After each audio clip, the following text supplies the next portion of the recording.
Hey guys, welcome to my 90 Films 90 Days video part 5. This will be going through days 62 to 75. Let's get straight into it. For day 62 I watched animated movie Wonder Woman, which I thought I did a review for it, the Real DVD Watchers, so I'll link to that in the side. But just to echo what I said there, really fun, just really enjoyable, much better than expected. Kind of dark, really great characters, great voice acting. Loved Nathan Fillion in it. Thought some of the dialogue was really funny. By the end of it, I really felt like that you could spin off from it a really good animated Wonder Woman series. That's a 7 out of 10 for Wonder Woman. Okay, then for day 63, I watched Green Lantern, First Flight, another animated DC film. This one wasn't as good as Wonder Woman, but I still really enjoyed it. I think what would have been better was they should have set up the characters better. They just kind of threw us right in. If they'd given us an extra 10 minutes at the beginning and set up the characters more, I just think it would have been a better film for it. But it was great fun, great action, great to see all the different Green Lanterns. Great how it was pretty much not set on Earth for the whole flick.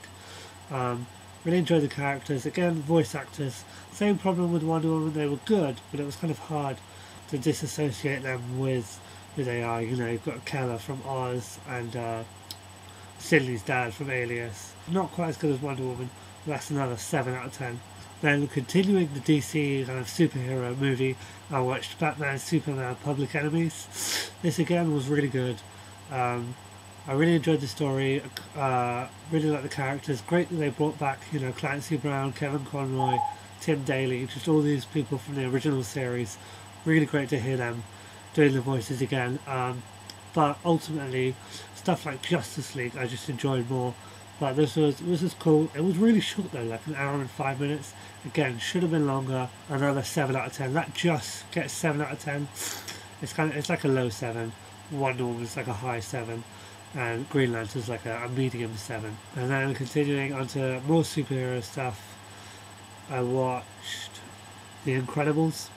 This is my favourite Pixar. I love the story, I love the characters, I love the whole dynamic of it and how it takes this realistic take on superhero movies. And it's not just like some kiddie fun thing, but it still appeals to kids and they can still enjoy it, but it's got that adult stuff going on. And it just really comes together great. And why the fuck are we getting Cars 2? I want Incredibles Part 2. I demand it, Pixar, so give it to me. That's a 10 out of 10, my favourite Pixar flick.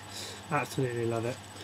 And I watched one which everybody was jizzing over when it first came out, which is Ratatouille. This is my second viewing. Still feel the same way about it. It's an excellent flick. I really do love it, but it's one of my lesser favourite Pixars. This is an 8 out of 10 for me. Great characters, really fun story, really different and unique and not something you kind of see, and really good kind of interesting take on it. And it's just a really well done movie, but not my favourite Pixar. Then, just because I was in the Pixar mood, I watched Finding Nemo, which I hadn't seen in ages. This is really good. It's kind of a bit more kiddie oriented. Story is amazing, the turtles are amazing, it has really great characters. There's not much to the story, there's kind of just two stories going on, but it's still a really fun movie. And really great to watch, and the animation just superb, as with all Pixar films. Another 8 out of 10. Not my favourite Pixar, but just really just go back to it and watch it anytime. Then I watched for day 68 the Tracy Fragments, which is kind of like this experimental film starring Ellen Page. This was really interesting actually. It was I thought Ellen Page was really good in it, and it was a really kind of interesting, unique character piece. But it was just really disorienting, all the split screen and the overlapping and stuff, and it was like confusing on the time jumping, and it just kind of put your head on the spin. But it really digs deep, but it's just really confusing and really like some of the split screen are like, oh come on, this is just too much. And sometimes it felt like this kind of dream land and not really set in the real world, especially with the psychiatrist. But I enjoyed it. It wasn't perfect, but I mean it was a good flick, and Ella Page I think is a superb actress, and she was really good in it. That's a 6 out of 10 for me. Enjoyable flick. Okay, so for day 69 I watched Jurassic Park, which what can I say about it? There's not really. It's a classic. It's a great family adventure flick. Still really tense, and I still feel sorry for the fat guy, Newman from Seinfeld. I just still feel sorry for him, even though he's a jackass. Every time that dinosaur gets him, I'm just like, no, just don't. Just get better glasses, or just don't go out in the rain. Just don't do it. Anyways, Jurassic Park, 10 out of 10, love it. Then I watched Mission Impossible, starring Tom Cruise. This is a brilliant film. I love it. It's kind of... I know fans of the TV series are probably pissed because they turned the main guy from the series into like a traitor, and it became kind of like a one-man Tom Cruise show, but it's still a really tense film. Really cool thriller. And it's not... Yeah, it's less of an action, more of a thriller. It's really good. I really like it. I really like the story. I really like just the way it kind of develops. I do feel sorry for the team at the beginning when they all get killed. Especially the guy with the glasses who just... but yeah, Mission Impossible, 8 out of 10. Red light, green light. Classic. Yeah, that was an 8 out of 10. Then for day 71, I watched Mission Impossible 2, which I did a review of for the real DVD watchers, so I'll link to that in the side if you missed that. But just... What can I... It's a crap film. It's absolutely bollocks. It's over-bloated, over-sexed, uninteresting characters, boring story, overuse of slow-mo. Ethan Hunt's completely different. It's just... there's no real ever tension or stakes. It's just a bad film. 4 out of 10. Day 72, I went to the cinema with a friend and saw The Box, which was a new Richard Kelly film. He did Donnie Darko and the Southland Tales. This was a good flick. I liked it. It wasn't amazing. It was, though. It was really interesting. I thought it kind of started off slow, and I was like, but then it got into it, and it got really cool and interesting and different. And it's a really neat story. I thought Cameron Diaz, I didn't have a problem with that. Cyclops, you know, and the guy without the face, obviously, he's great. And it was a really cool story, and it definitely felt like it kind of felt like a creepy sort of like a kind of like X-Files kind of mixed with Lost almost. Anyways, yeah, that's The Box. That was a 7 out of 10. I really enjoyed it. It wasn't amazing. I don't think Richard Kelly's ever going to beat Donnie Darko, because that is just one of my all-time favourite flicks. Yeah, that was day 72.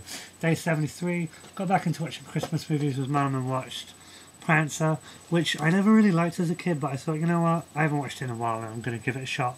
And I have to say, I did really enjoy this. I thought it was a really, really sweet film.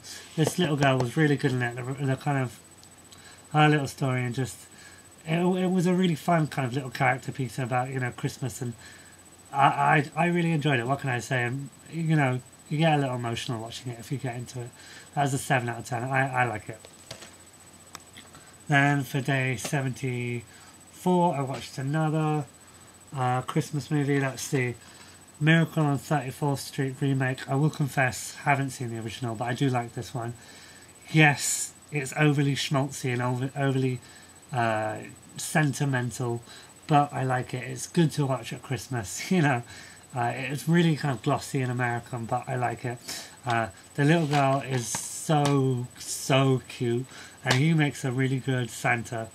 But I just want to point on one bit that makes me crack up with hilarity that's not supposed to, is at the end when these two get married and like they surprise her and she's standing in the room and then he kind of comes in from the side like shh.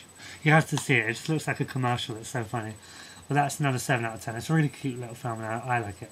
Day 75. Today I watched Ronin. This was... I like this a lot. I think it should have been set up better, but other than that, it was a really cool action flick. Some of the characters were a bit cliche, I think, and Sean Bean, his character was completely useless. He did nothing in the film whatsoever. But other than that, it was a really cool film. The chase sequences were really good. I like them, and the action stuff was really cool. Robert De Niro, I think he's one of the few big name actors where you can get past the actor and see the character, if you get what I mean. This guy's really good too. Yeah, it's a really cool movie.